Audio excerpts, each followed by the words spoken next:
Hey guys, welcome back to another episode of Tech Tuesday. And these days, it seems like every tech company worth a damn is throwing money at VR. Just take it! Just take it! Facebook bought up VR pioneer Oculus VR. Samsung's debuting their Oculus-powered Gear VR headset, which isn't getting great reviews. Microsoft showed off their HoloLens last month, and Sony's developing their own Project Morpheus VR headset for the PS4. Yeah, take the red pill. It was only a matter of time before PC gaming kingpin Valve made the move into VR, and it looks like the world will get a look at what they've got up their sleeve very soon when they unveil the SteamVR at GDC in early March. Woo! So, woo! Good news. So the previously unannounced hardware system is going to be shown off at Game Developers Conference up in San Fran, along with an updated Steam controller and new living room devices. Our living room devices, the Steam machines or Steam boxes we've been waiting for the last 3 years, Elliot? Still waiting. I mean, there's been plenty of third-party gaming PCs these last few years that have tried to accomplish the whole living room gaming PC goal that Valve seems to have, but this being Valve, they take their sweet damn time putting out anything with their own name on it. Yeah, exactly. Well, Valve has dipped its toes into VR previously, and last year showed off a concept prototype of their VR headset to developers and VR enthusiasts, using a Dota 2 demo that people said was like seeing the entire game arena sitting on a table in front of you, allowing you to bend down to inspect any piece of the action. Which sounds fucking awesome. Yeah, I would love to watch tournaments like that. God of War. Yeah. Pictures of that headset showed that it relied on motion tracking dots on the headset, similar to the most recent Oculus, and it had a tracking camera with little blacklight LEDs to track the movement, but since that was a very early version,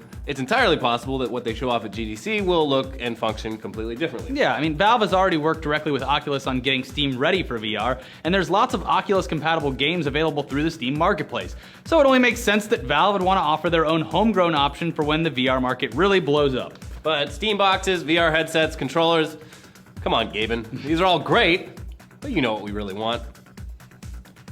1, 2, 3 seconds have passed? Okay, good. All right, guys, let's move on from fun video game tech to terrifying domestic surveillance tech. Yay! Yeah, Citizen4, the documentary about NSA whistleblower Edward Snowden, won an Oscar on Sunday night. And yesterday, Snowden, along with journalist Glenn Greenwald and filmmaker Laura Poitras, did a Reddit AMA. Snowden, Greenwald, and Poitras used the opportunity to answer a lot of questions about the age of government surveillance that we are currently living in. Yeah, it's a very interesting look at Snowden's current life in exile over in Moscow, his opinions on how U.S. politics is continuing to bipartisanly ignore the problems with mass surveillance, and why government whistleblowers like him are needed more than ever these days. Yeah, and Poitras gives a lot of insights into what a pain in the ass it was for her to make the documentary about a guy who the U.S. basically considers a fugitive traitor. Yeah, there aren't really any sound bites short enough for us to read off here, but the whole thing is really worth a read and makes me really want to see this movie. I'll probably get it this weekend. Yeah, there's a lot of good stuff on there. Definitely check it out. Reddit is great. So NSA mass surveillance is bullshit, but this is Tech Tuesday, and aside from calling out the U.S. government for being shady, we love telling you about all the ways that huge tech companies are also assholes. Yeah. So here we go. First off, Lenovo is getting sued for preloading adware onto their PCs. Oh, congratulations! Because it's not enough that you paid hundreds of dollars for the computer. They want to make money off you long after you've unboxed the damn thing and continued on with your life. And they want to do it in the most annoying way possible by putting even more ads all over the websites you visit. Yeah, Lenovo admitted that they'd shipped a bunch of computers with the Superfish adware pre-installed. After users called them out for it in online forums, that's when they admitted it. So. Yep, Superfish does what most adware does. It analyzes your web browsing activity and sends you targeted ads based off of it, usually disguised to look like normal web ads or even as fake Google search results. Lovely.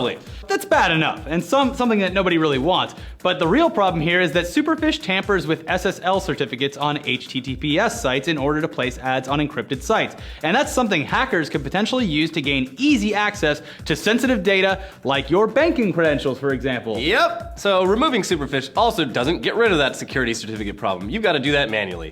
Not cool, Lenovo. Boo! Their CTO, or Chief Technology Officer, has since gone on the record to admit that they messed up. And they're offering instructions on how to remove the whole thing from their machines. But this has pretty much lawsuit written all over it, so that's we'll see. Exactly what's happening now. A suit was filed in federal court last week charging Lenovo with violating wiretap laws and trespassing on personal property. And there's another class action suit also moving forward in the courts. Good! Yeah. Hopefully they lose badly and learn once and for all that it's not fucking okay to sell people a fucking brand new computer with fucking adware installed on it, you bastards!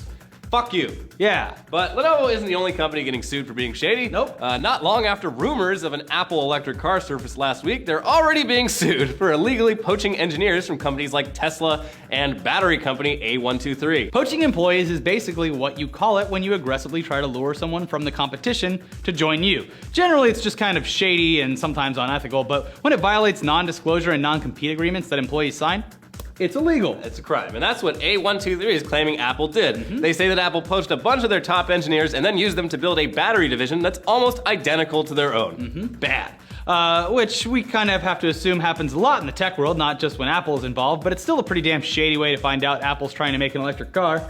And as for that car itself, I mean, nobody knows anything about it. It very well may not happen. Big companies like Apple are constantly exploring multiple big ideas that often go nowhere. Exactly. That's kind of just how Silicon Valley works. You throw a bunch of shit at the wall and see what sticks. So hey, you may not be directly affected by NSA spying, you may not own an infected Lenovo computer, and you may not give a shit about whether Apple is stealing employees to make an iCar. But here's something far more infuriating. Get ready, buckle up.